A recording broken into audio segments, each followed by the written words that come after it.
एक अंधेरी रात की कहानी थी जब एक नौकरानी अपने मालिक के बंगले में अकेले थी। वह बंगले में अपने काम कर रही थी जब एक अजीब सी आवाज सुनाई दी।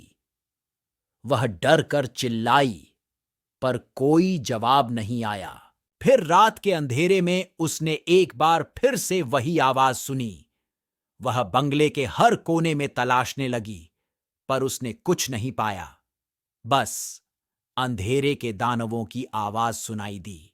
वह डर कर भागने लगी पर उसके पीछे एक अंधेरे का गहरा साया था। वहां उसने एक छिद्र देखा जो बंगले के अंदर जा रहा था। उसने उसे खोला और अंदर देखा। वहां कुछ नहीं था, सिर्फ एक अंधेरी कमरा था जिसमें केवल एक डरावनी आवाज सुनाई दी। वह अब जान चुकी थी कि बंगले में कुछ खास है जो उसे डरा रहा है।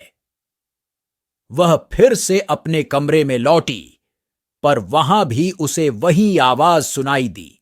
और फिर वह अपने कमरे में लौटी पर वहां भी उसे वही आवाज सुनाई दी।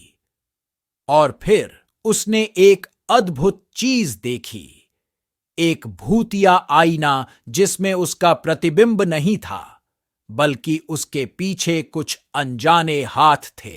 डर के मारे वह भागने लगी पर आवाजों ने उसे बंधन में डाल दिया।